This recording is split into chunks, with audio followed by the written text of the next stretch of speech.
All right, everyone, welcome back for another deep dive. Today we're going to be talking about startups. This is something that a lot of people, I think, fantasize about, Yeah. building their own company, being their own boss. And we're going to talk about all the different aspects of that, Absolutely. from what it's like to actually be a founder and the kind of headspace you need to be in, Yeah. all the way to like what are some of the common mistakes and how to brand your startup. Yeah. So we're going to cover a lot of ground today. Definitely. It's going to be a good one. So let's just jump right into it. This whole concept of founder mode, I feel like this is something that gets talked about a lot. It is. And I'd love to just get your take on, like, what does that actually mean? Yeah. So founder mode is really interesting. It's kind of the state of mind that a lot of founders, I think, get into. Okay. Where you're just so laser focused Yeah. on your vision and your idea, and you're just so driven. To make it a reality, it's kind of like this almost like an obsession, where you're thinking about it day and night, you're working on it constantly.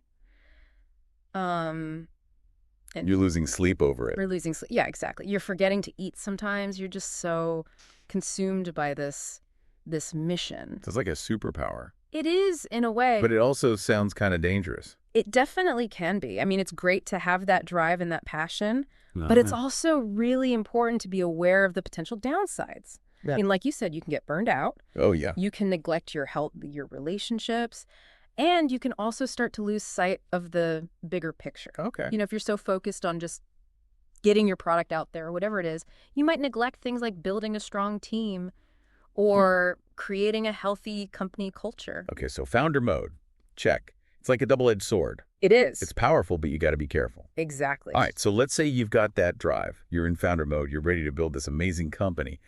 But how do you actually present it to the world? That's where branding comes in. And I think this is something that a lot of founders don't really think about early on, but it's so important, Your brand is essentially your company's personality.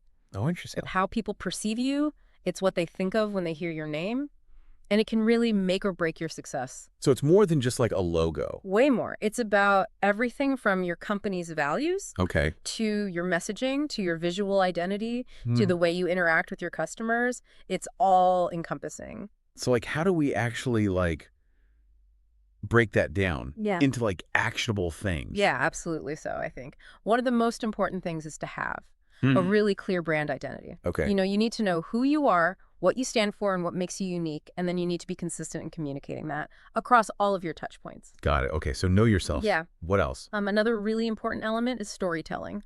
People connect with stories more than they connect with just facts and figures. So you need to be able to tell a compelling story All right. about your company, about your product, about why you're doing what you're doing. And that story needs to be authentic and it needs to resonate with your target audience. So think about the brands that you love. Exactly. Like, what are their stories? How do they make you feel? That's what you want to achieve. Okay, so we've got know yourself, tell your story. What's the third thing? And then the third thing is visibility. Okay. You can have the greatest brand in the world, but if nobody knows about it, it's not going to do you any good. Right. So you need to get your brand out there. You need to be visible. You need to be talking to your target audience. You need to be using all the different channels that are available to you. All right, so we got founder mode, we got branding. What about some of those mistakes that people make along the way? Yeah, there are definitely some common pitfalls Yeah. that a lot of founders fall into. Okay, let's talk about those. So I want to make sure our listeners can avoid them. Absolutely. What's the first one that comes to mind? I think one of the biggest ones is neglecting team building.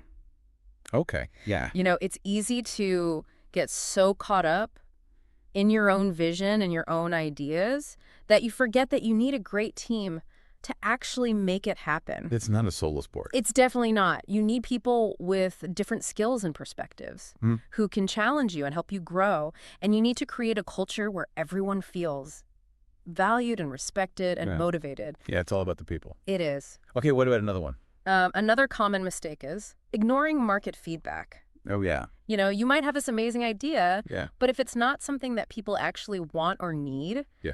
then it's not going to succeed. So it's really important to get out there Okay. and talk to your target customers Yeah. and get their feedback early and often. Like actually listen to them. Yeah, don't just ask for feedback and then ignore it. Actually take it on board and be willing to adapt your product or your service based on what you're hearing. I'm also thinking about like sometimes founders, especially first-time founders, they get really excited Oh, yeah. and they want to do everything at once and they just like overextend themselves Absolutely. and their resources. So how do we avoid that?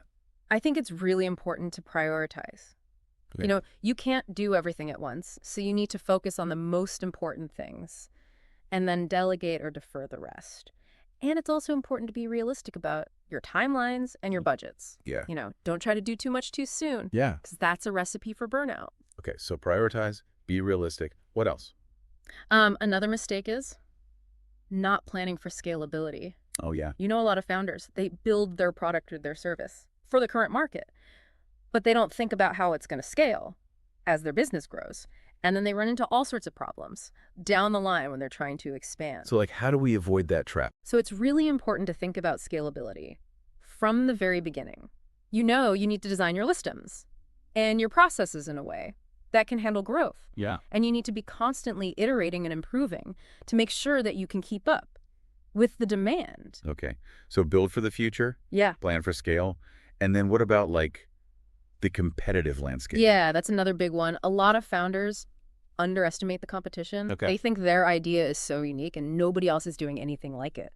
But that's rarely the case. So it's really important to do your research Okay. and understand who your competitors are, Yeah. what they're doing well, and how you can differentiate yourself. So don't get complacent. Like, Yeah. always be looking over your shoulder at what other people are doing and just, like, constantly innovating. Yeah, and be willing to pivot if you need to. Okay, so we covered a lot of ground today. Founder mode, branding, common mistakes. This is like the starter pack. It is. But I think the big takeaway for me is that building a startup is hard. It is. It's a lot of work, a roller coaster. But it can also be incredibly rewarding. It definitely can be. So if you're thinking about starting a company, just go for it. Yeah. But be prepared for the challenges ahead. Absolutely. And remember to take care of yourself and build a great team, because that's what's going to make all the difference. It really is. All right. Thanks for joining us for this deep dive, and we'll see you next time. Sounds good.